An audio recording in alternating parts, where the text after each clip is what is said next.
Hello everyone, hope you all are doing good.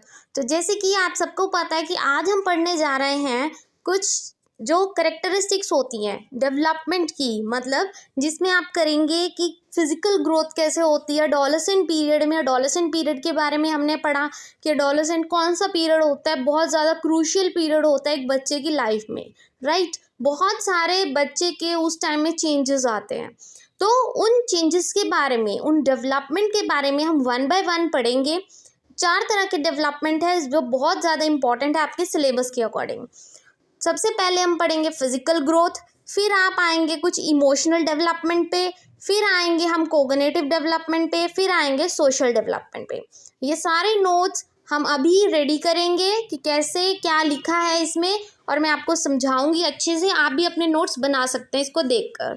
So let's start. पहले पढ़ेंगे हम physical growth. Physical growth आप सबको पता है कि फिजिकली ग्रो करना, इसका मतलब क्या होता है। फिजिकल ग्रोथ का मतलब होता है कि जब बच्चे में फिजिकल ग्रोथ होती है।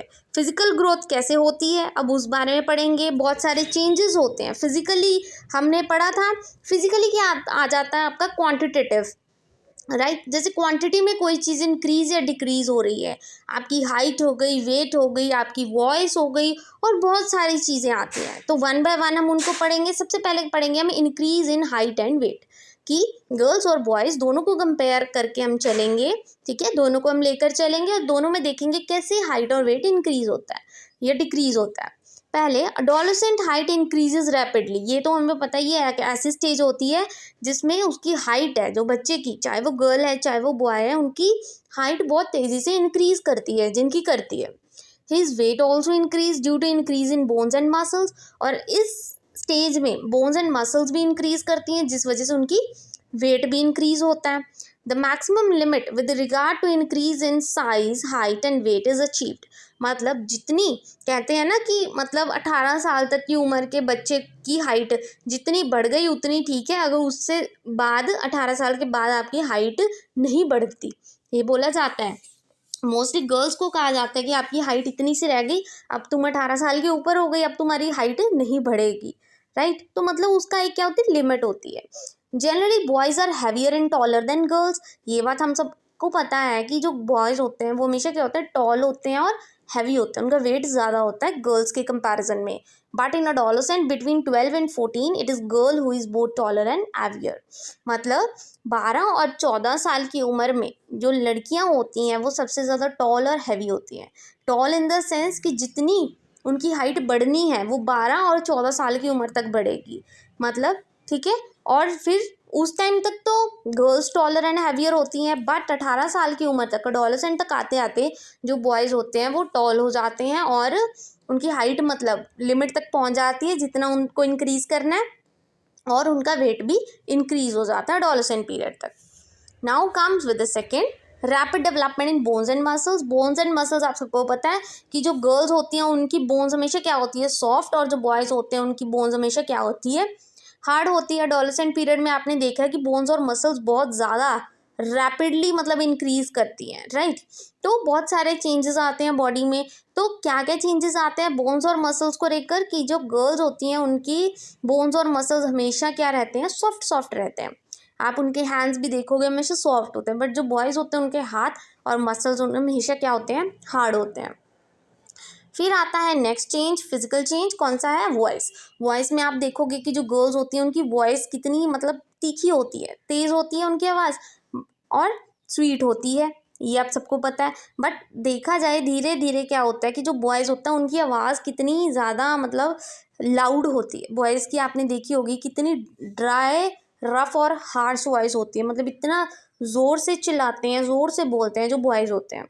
मतलब ऐसी उनकी जो वॉइस होती है ना बॉयज़ की, मतलब बहुत ज़्यादा हार्ड होती है as compare to that of girls, क्योंकि गर्ल्स की जो वॉइस होती है एडोलेसेंट तक आते आते बहुत ज़्यादा स्वीट और थोड़ी तीखी हो जाती है।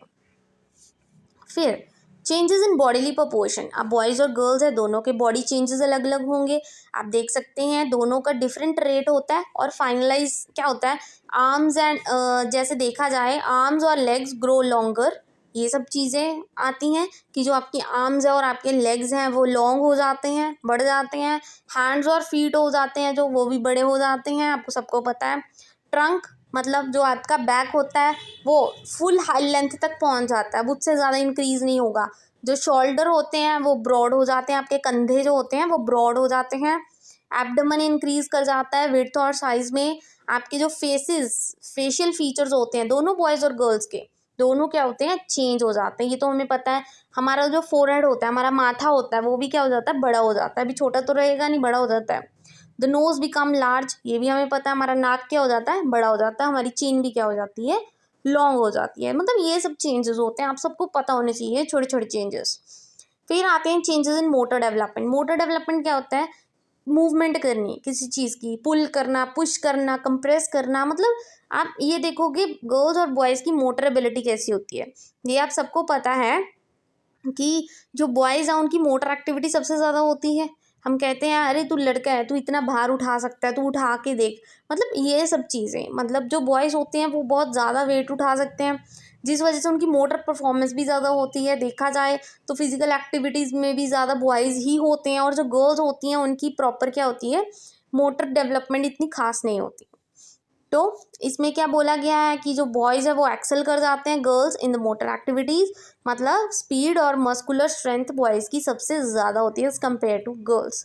गर्ल्स की क्यों नहीं होती, क्योंकि उनको इंटरेस्ट ही नहीं होता इन एक्टिविटीज़ में। क्यों नहीं होता, ड्यू टू कल्चरल रिस्ट्रिक्शंस। क्योंकि उनको सिर्फ यही बताया जाता है कि तुम्हें सिर्फ घर का काम करना है, आगे जाके तुम स्पोर्ट्स वगैरह में जाके क्या करोगे, जिस वजह से उनकी मोटर डेवलपमेंट बहुत ज़्यादा कम होती है गर्ल्स की। फिर आ जाते हैं increase size of genital organs, कि जो आपके ऑर्गन्स है, आपके जीन्स है, जो आपके चेंजेस आते हैं बॉडी में, उन सब बात की गई है। मतलब in adolescent there is increase growth of external genital organs. Boys में जो जेनिटल ऑर्गन्स होते हैं आपके वो इंक्रीज करते हैं, और गर्ल्स में भी। तो मतलब specially in groups where the notion prevails that a big penis is specially important mark of maleness. वही मतलब बोला गया है कि अगर किसी बॉय की जो पैनिस है जो बिग होगी, तभी उसको एज अ मेल कंसीडर किया जाता है, ये आप सबको पता है। Now comes with the seven. तो क्या है, breast development and growth of the pelvis, कि गर्ल्स में भी ऐसे होता है, बहुत सारे चेंजेस होते हैं। क्या क्या चेंजेस होते हैं, उनकी ब्रेस्ट इंक्रीज हो जाती है, ब्रेस्ट का साइज, उनकी पेल्विस का साइज इंक्रीज हो जाता है, और बहुत सारे चेंजेस आते हैं गर्ल्स में। मेंस्ट्रुएशन साइकिल स्टार्ट हो जाता है गर्ल्स में, एज यू ऑल नो। मतलब ये सब चीज़ें होती हैं। और कॉमन जो उसको बोला गया उसको मिनार्क बोलते हैं हम, जो मेनोपॉज होता है, जो बिगनिंग ऑफ द मेंस्ट्रुएशन को बोला जाता है। ये आपको सबको पता है, इसको पीरियड्स भी बोला जाता है। ये बहुत ज़्यादा एक मतलब प्रॉब्लम होती है गर्ल्स को, जो मंथली प्रॉब्लम होती है, उस चीज़ के बारे में डिस्क्राइब किया गया, राइट। फिर आ जाते हैं हेयर ग्रोथ। हेयर ग्रोथ भी फिजिकल चेंजेस में आते हैं, जैसे आपके हेयर ग्रो करना स्टार्ट कर जाते हैं। जो बॉयज़ में देखा जाए, आपके कोई प्यूबिक रीजन हो गया, आपके अंडर आर्म्स में, आपके आर्म्स में, आपकी लेग्स पे हेयर ग्रो करने स्टार्ट कर जाते हैं। बियर्ड आनी स्टार्ट हो जाती है, मुस्टैचेस आने स्टार्ट हो जाते हैं बॉयज़ में, ये तो आप सबको पता है। और उनकी चेस्ट पे भी हेयर ग्रो करना स्टार्ट कर जाते हैं। ये सब फिजिकल मतलब नॉर्मल चेंजेस हैं, जो आप सबको पता ही एडोलेसेंट स्टेज में होते होते हैं। फिर आता है increase in blood pressure. Blood pressure सबसे ज़्यादा किसका इंक्रीज होता है, बॉयज़ का, क्योंकि वो हमेशा गुस्से में ही रहते हैं। तो ब्लड प्रेशर सबसे ज़्यादा किसका होता है, बॉयज़ का होता है, बट गर्ल्स का कभी नहीं होता, ये आप सबको पता है। फिर आता है increase in heart and pulse rate. Heart rate और पल्स रेट किसकी सबसे ज़्यादा होती है, बॉयज़ की होती है as compare to that of girls. During adolescent period the pulse rate increase in both the sexes. मतलब अडोलेसेंट पीरियड में जाके क्या होता है कि जो हार्ट रेट और पल्स रेट होती है ना, दोनों की क्या होती है, बराबर हो जाती है। तो फिजिकल ग्रोथ आई होप आप सबको समझ आ गया कि क्या होता है। फिर आते हैं इमोशनल कैरेक्टरिस्टिक्स। इमोशंस तो आप सबको पता है कि इमोशंस इस एडोलेसेंट स्टेज में ऐसे होते हैं कि इंसान कंट्रोल नहीं कर पाता अपने इमोशंस को। मतलब इसको हम स्ट्रेस एंड स्ट्रॉम पीरियड भी कहते हैं। स्ट्रेस एंड स्ट्रॉम मतलब इतना ज़्यादा, मतलब तुम्हारे दिमाग में इतना खलबली मची होती है ना कि क्या करें क्या ना करें, अरे ये कर लिया तो ऐसा होगा वैसा होगा। मतलब हमेशा कंफ्यूज ही रहते हो तुम, कभी तुम्हारा माइंड क्या होता है, शांत होता ही नहीं है, काम होता ही नहीं है, ऐसा ये पीरियड है, कुछ ना कुछ सोचते ही रहते हो। तो सबसे पहली चीज़ हाइटनिंग ऑफ द इमोशन। ये तो हमें सबको पता है कि इमोशंस इस टाइम पे क्या होते हैं, सबसे ज़्यादा हाइट पे होते हैं। कभी कभी तुम ज़्यादा ही खुश हो जाते हो, कभी कभी तुम ज़्यादा ही दुखी हो जाते हो। अडोलेसेंट हमेशा इमोशनली डिस्टर्ब्ड रहते हैं, ये हमें पता है। क्यों रहते हैं, फिजिकल और सेक्सुअल डेवलपमेंट की वजह से। फिजिकल सेक्सुअल की बात की जाए तो फिजिकल अपीयरेंस को लेकर कईयों को अच्छा नहीं लगता कि कईयों की हाइट कम रह जाती है तो उनको बहुत बुरा लगता है कि मेरी हाइट इतनी कम है, बाकी जो मेरे क्लासमेट्स हैं इनकी हाइट इतनी इतनी है, तो खुद को शर्म आती है उनको, मतलब डेवलप नहीं हुआ फिजिकली प्रॉपरली, जिस वजह से उनके इमोशंस, उनको बहुत गुस्सा आता है। और जो एडोलेसेंट होते हैं, hate someone he hate strongly when he falls in love he does so passionately. वही अगर किसी से गुस्सा करते हैं तो इतना ज़्यादा गुस्सा कर लेते हैं, किसी से प्यार करते हैं तो हद से ज़्यादा कर लेते हैं। मतलब सब चीज़ें क्या होती हैं, एक्सट्रीम पर होती हैं, पूरे हाइट पर। फिर आ जाती है वेरिएशन इन इमोशनल मूड्स, मतलब वही, मतलब आपके मूड है, मूड पर डिपेंड करता है, हमेशा कुछ ना कुछ चेंजेस होते रहते हैं। 1 मिनट में आप क्या हो, आसमान पर हो, क्लाउड्स पर हो, 1 मिनट पर आप आसमान पे पहुंच जाते हो, इतने खुश होते हो, दूसरे ही मिनट आप धरती पे आके गिर जाते हो कि अरे क्या हो गया, बहुत दुखी हूँ मैं, तो ये है वो है, ये सब चीज़ें। मतलब कभी कभी आप ज़्यादा ही हंस जाते हो, कभी कभी ज़्यादा ही रोते रहते हो, कभी कभी बहुत कॉन्फिडेंस होता है, कभी कभी डिप्रेशन में जाके बैठ जाते हो, मतलब इतना बुरा हाल है। फिर नॉट अंडर कंट्रोल, ये हम सबको पता है कि इमोशंस इस टाइम पर तो अपने कंट्रोल के अंडर होते ही नहीं है।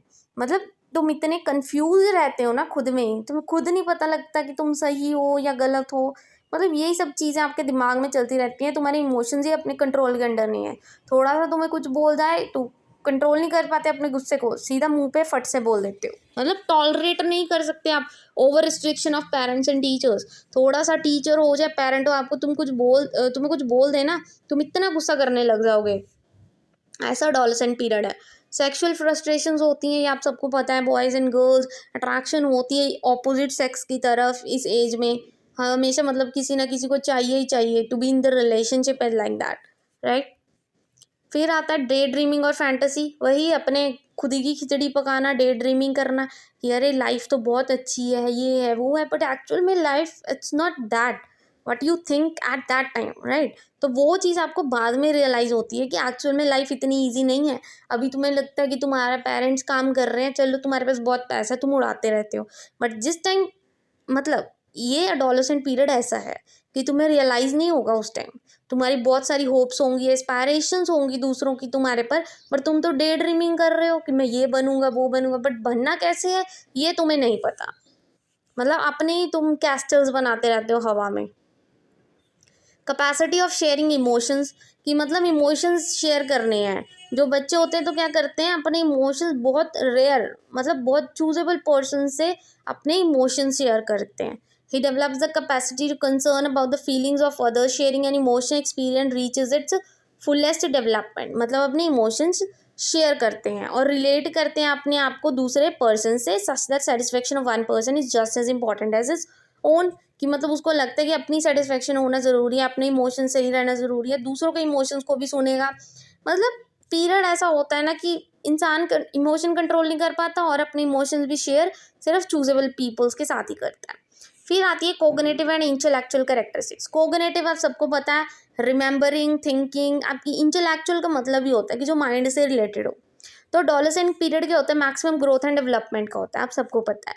यहाँ पे आपका मेंटल मतलब माइंड है बहुत ज़्यादा अच्छे से फंक्शन करता है, यहाँ पे डिपेंड करता है, राइट। इंटेलेक्चुअल पावर होती है हर एक बच्चे में, सबको पता है, और लॉजिकल थिंकिंग हो गई, किस चीज़ को रीज़न करना, कंसंट्रेशन होगी at the end of the period, ठीक है। जब ये पीरियड एंड हो जाता है, उस पीरियड के एंड में क्या होता है, एडोलेसेंट पीरियड के एंड में, कि बच्चा रीज़न करना सीख जाता है, उसमें कोग्निटिव चेंजेस आते हैं, उसको चीज़ें रिमेंबर करना स्टार्ट कर देता है, लर्न होनी स्टार्ट हो जाती हैं, हर एक चीज़ का रीज़न होता है कि क्यों है ये, क्या है, सब कुछ उसको मतलब पता लग जाता है उस टाइम तक। Proper care is taken for the properly cultivating their power of imagination, उनके पावर ऑफ इमेजिनेशन भी क्या हो जाती है, बिल्कुल प्रॉपरली डेवलप हो जाती है, उनके इंटरेस्ट वगैरह है सब कुछ डेवलप हो जाते हैं। जैसे किसी को बुक्स रीड करना अच्छा लगता है, मतलब अकॉर्डिंग टू टेस्ट, राइट। तो ये सब चीज़ें आती हैं, उनकी लाइक्स और डिसलाइक, ये सब चीज़ें मतलब कोग्निटिव और इंटेलेक्चुअल डेवलपमेंट में आ जाती है, जो आपके माइंड से रिलेटेड होंगे। फिर आता है last social development. Social development क्या होता है, सोसाइटी में रहना। तो आप जैसे सोसाइटी में रहते हो, जैसे कि आप अपने घर में रहते हो, आपके आसपास लोग रहते होंगे, उनको ही सोसाइटी बोलते हैं जहाँ पे आप रहते हो। तो कई बच्चे क्या होते हैं कि उनके अकॉर्डिंग नहीं उस चीज़ को समझ पाते, उनको लगता है कि सोसाइटी वाले इतने कल्चर्स वगैरह करते हैं, बट ये कल्चर हमारे लिए थोड़ी ना है, हम क्यों ये सब करें, राइट। तो उनको हर एक चीज़ में ऑब्जेक्शन होती है, बट सोशली डेवलप होना भी ज़रूरी है अगर सोसाइटी में रहना है। ठीक है। अडोलेसेंट पीरियड क्या होता है? Increase social relationship and contacts. ये आप सबको पता है, इस टाइम तक बहुत सारे आपके सोसाइटी में रहते हुए आपके रिलेशंस और कॉन्टैक्ट्स इंक्रीज होंगे। Where as a child cares very little for the society. ये आप सबको पता है कि जो बच्चा होता है उसको सोसाइटी से कोई मतलब ही नहीं, उसका तो यही होता है कि ये तो भाई समाज है, इसको क्या लेना देना है। बट ये चीज़ बाद में जाके उसको समझ आती है। Now he wants to mold his behavior according to the norms of the society. But अब उसको अपना behavior society की according ही सही करना पड़ेगा. The friendship are no longer nominal. He believes in making intimate friendship and attaches himself closely to the group. The child develops strong sense of loyalty towards group. वही groups में रहते हो और क्या करते हो, मतलब जैसे आपका वही फ्रेंडशिप सर्कल है, आप इतना लॉयल हो जाते हो, कई बार तो आप हर चीज़ शेयर कर देते हो, आपकी घर की हो कुछ भी हो। He wants to be accepted by the group of which he is a member. वो चाहता है कि जिस मतलब सर्कल में वो रहता है, जिन लोगों के साथ वो रहता है, वो उसको एक्सेप्ट करें एज अ मेंबर और उसको रिस्पेक्ट दे। Rejection is costly as it create so many adjustment problems. और होता क्या है, जैसे ही उसको कोई रिजेक्ट कर देता है तो उसको बुरा लगता है और जिसकी वजह से उसको प्रॉब्लम्स आती हैं, मतलब उसके इमोशंस में इशू आ जाता है। फिर मतलब अगर कोई उसको रिजेक्ट कर रहे कि भाई तू ऐसा है, तू ऐसा है, मैं मतलब जैसे हम अपने फ्रेंड सर्कल में रहते हैं, हम किसी को बोल दें अरे तू तो ऐसा है, तू वैसा है, तो उसको बुरा लगेगा। तो इससे क्या होगा, उसको एडजस्ट करने में बहुत ज़्यादा दिक्कत आएगी। So I hope this four types of development is clear to you. Thank you very much, and please don't forget to like and subscribe my channel for further videos of EMED.